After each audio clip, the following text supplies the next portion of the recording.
All right, welcome back to the Crabby, and this is going to be the setup and rules breakdown video for Chocolate Factory from Alley Cat Games. Let's make this a quick intro. Click the link below if you want to see the full playthrough. Three things before we start. Like usual, please like, subscribe, and comment on my YouTube channel. That would be fantastic. Let's go. All right, so let's start the setup by putting out our main game board, which is this tiny little cardboard sheet over here. On this board, you're gonna have your factory part, your 50-point chit, so whenever you cross the 50-point marker, you'll pick up one of those. Your round tracker, which is gonna start on Monday, which is this little factory token. And on the bottom right, you're gonna have your corner shop deliveries. They do come in 3 different stacks. Just a little reminder, small, medium, large. Shuffle them all separately and put them face up on the board. All right, below the main board, you are going to have your department stores. These ones tied to the color. All right, so brown, orange, gray, so on and so on. But they do come in different types, right? You have A, B, C, D. Play randomly or set them up as A for your first game. Play however you like, randomize it, doesn't really matter. All right, on the side of the board, you're going to have your employees all shuffled and again placed within their own colors. And around the game board, you'll have all your chocolates and your coal.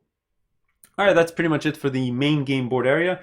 Each player is going to have the section below over here, quite a bit of stuff. You're going to have your main factory with tiles already on it, and you're going to have also 3 tiles, which are the 3 different times you're going to run your factory during that phase of the game.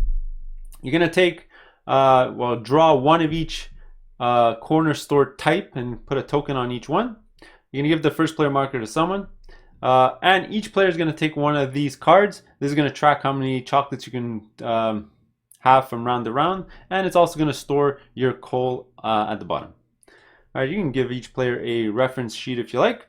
And you're almost ready to get started. One thing I did forget to mention is other player tokens. You're going to put 1 next to each department store. You're going to put 1 on the 0-point tracker. And I've already said that you're going to put 1 on each corner shop. And that's about it for setup. You're pretty much ready to go.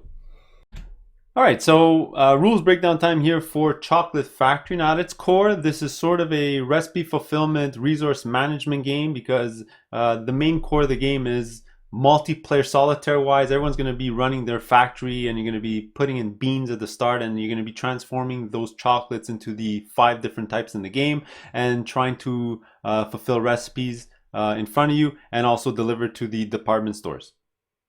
All right, now the game is made up of 6 different rounds. As you can see over here, you're going to start on Monday and end on Saturday.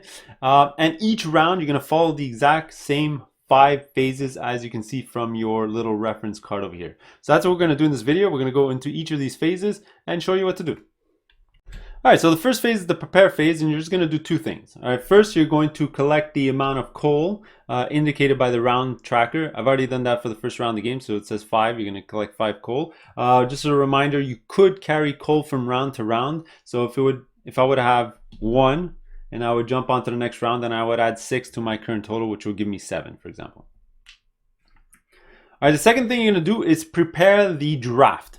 All right, because this game is broken up into a draft where you're collecting cards and then you're going to go run your factory. Now to prepare the draft, you're going to draw, I've already gone ahead and done that, but you're going to draw 5 factory cards and 1 of each employee type.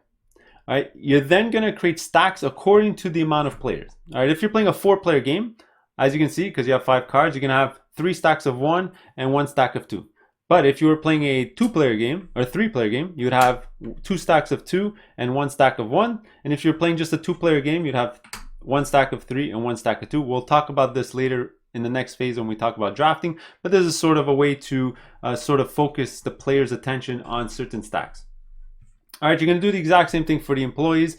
This is obviously simulating a 4-player game. I'm going to have 4 stacks, 1 stack of 2 and 3 stacks of 1. But again, if I was playing a 3-player game, I would have 2 stacks of 2 and 1 stack of 1. All right, the order of these cards don't really matter. Just make sure to create stacks. All right, and the second phase is the drafting phase. And this is going to be done in snake draft fashion. So if you don't know what a snake draft is, well, starting with the first player, they're going to take a stack. All right, then it's going to go around the table. So player 2, 3, 4, and then it's going to snake back. So 4 is going to draft again, then 3, 2, and 1. So the first player is going to draft first and last. All right, now during this drafting phase, very, very, very important. You're going to take 1 factory part only and 1 employee only. All right, if you draft an employee first, then your second card that you draft must be the other type. All right, you can't draft 2 parts or 2 employees during this round. All right, the whole point of these stacks is that it reduces the choices. So for example, if I was the first player to draft something and I would look at these two employees for whatever reason, the employee that I take basically goes in front of me and the other card is going to be removed from the game. All right, so now the other players have less choices. All right, again, they only have 2 stacks of employees out there, whereas, you know, if you were playing a 2-player game and you wouldn't create these stacks, then there would be too many choices. Then I would draft this and then the other player would have a lot more choices taken into account. All right, so this is simulating a 3-player game because I obviously have 3 stacks of each. So I'm just going to simulate quick a draft. So let me say I'm the first player. I'm going to take, let's say, one of these 2 employees. I'll put this in front of me. This one's going to get removed from the game. Then the second player is going to go. Let's say they want this factory part for whatever reason. Then this one gets removed from the game. And you're just going to go around the table. Then third player is going to grab this factory part and remove this from the game. All right, so that was the first go around. Now the third player is going to go because it's a draft, snake draft. Now he took a factory part already, so now he's going to have to take an employee. So let's just say he takes this one. All right, then second player is going to go. He already took a factory part, so he's going to have to take one of these 2 employees. So let him take this one. This one gets removed from the game, and then I'm basically stuck taking this factory part because it's my only option out there. All right, once you get your stuff, you're going to slot them into your player board area. So factory parts get placed anywhere in your factory. Any free slot you can even overlay on top of previous factory cards. You know, that's just how it goes. So let me say I want to put this here for whatever reason. All right, employees just get to sit next to your player board. They're going to tell you where you get to deliver at the end of the round. They might have a special ability. Well, they all do. Sometimes it's something you get right away, like some coal. Some of them have an action ability that you can use once per round. Once I use it, I like to tap it. Some of them are multiple times per round, and you'll track it with some markers or whatever. All right, but that's basically the whole drafting phase of the game. All right, so the third phase is the running of your factory, and this is purely multiplayer solitaire around the table. I would definitely suggest if you're playing for the first time, monitor what your sort of neighbors are doing before you do your turn, so you can see if they're running their factory properly, and then they can see what you're doing to make sure you're doing it correctly as well. But once you're all very experienced players, you can all do this at the exact same time. All right, now running your factory follows the exact same 4 steps every time for the 3 different shifts of the day. How do you track your shifts? Well, you have your 3 conveyor belt tiles over here, and when they're on this side, you know you've done 3 shifts for that day. All right, so what are these 4 steps? Very simple. First step is you're gonna get a tile ready with a bean on it. All right, it always comes into play with a bean unless you have a special ability. All right, second step is you're gonna push the tiles. All right, so this one is going to fly off. If you have any chocolates or anything on this tile, it's going to go straight into your depot over here, and then the tile is going to be discarded. All right, then you can run your parts. All right, so the way this works is you need coal to activate the machinery or factory part. All right, and the icon on the top left is going to tell you how much coal you need to activate that part.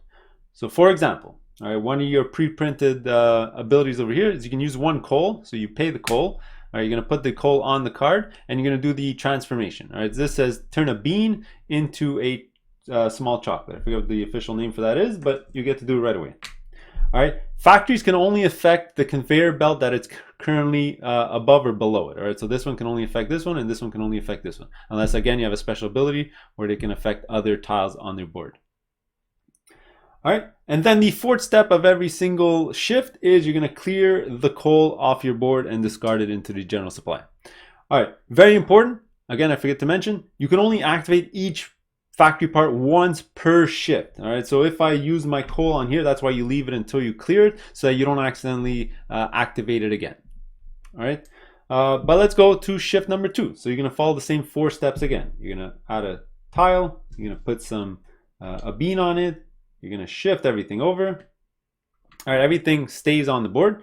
All right, and then you get to activate your parts again. All right, so for example, let's say let me exchange this 3 for another 2. All right, so now I can put 2 over here to run this factory, and this one says exchange a small one into a bar or a chunk. I believe that's what it's called, and any combination that you want. So let's exchange that for this. And then I can use get another one here. And then I can use, for example, 2 coal on this one here to exchange a bean into a chunk and a yellow.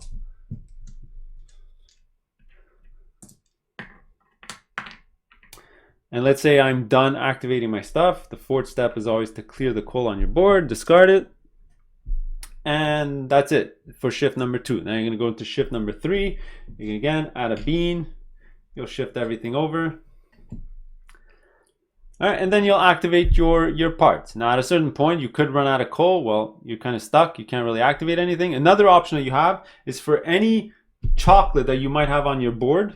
For example, let's just say I had a bunch of this chocolate. You could at any time exchange chocolate for coal 1 for 1. All right, so let's say I'm not going to use this, discard it, and exchange it for a coal. All right, and you can use that coal for that round as well. All right, once you're done your 3 shifts, all right, that's going to be it for phase number 3. Just a general reminder of some of these special abilities up here. The plus sign means upgrade. For that, you're going to look at the upgrade path on the board over here. So bean goes into the small chocolate. The small chocolate goes into either the bar, the chunks. Then that gets upgraded into either red or yellow. And then that finally gets into box chocolates. All right, the X3 means get X amount of those on your board. So here I can pay 4 coal, which is quite a bit, to get an extra 3 bars or 3 chunks. All right, and finally the up arrow. All right, that lets you, instead of waiting for chocolates to fall off your board to finally get them into your personal supply, is you can at any point just activate that right away to get the stuff into your supply right away. All right, that's the end of phase 3. All right, the 4th phase is the delivery/fulfill phase, and that's where you're going to be sending the chocolates currently in your personal supply, not on your board, all right, but just in your personal supply, to either corner shops or department stores.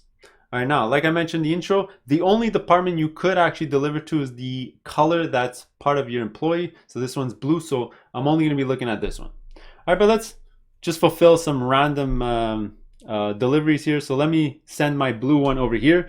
For these department stores, usually it's 1 for 1 or a combination of something for a step. So I'll just go up 1 step on this department store because I'm discarding 1 box chocolate. All right, the rest of them I can use on my my corner shops over here. So for example, let me use a yellow, a chunk, and a bar to go up 1 step on my large delivery over here. And then I'm going to use, and that's it. All right, so I'm going to discard that, and I'm going to make points every time you deliver a step on a corner shop. You get points right away. So this is in-game points, and these are end-game points. All right, so that's going to give me 8 points, for example. All right, you try to deliver as much as possible. All right, and the last phase and the 5th phase is just a cleanup phase, just to get things ready for next round. So the first thing you're going to do is you're going to first look at your personal supply of chocolates. You can only carry over 2 chocolates from round to round. Just as a reminder, you have 2 little circles over here. So what I like to do is just put your chocolates on those circles, and whatever you have left over, you can just toss it into the general supply because it gets discarded. After that, you're going to discard your employee, get rid of it from the game, pass the first player marker to the person on your right. All right, and lastly, if you did complete any corner shop orders, you get to replace them from any of the 3 stacks. So just a random example, let's say I finished this one because it got all the way to the top. I'm going to keep this into my personal supply because it's going to score at the end of the game. And let's say I want to replace it with another large one. I'm going to put it in front of me and put my token at the bottom.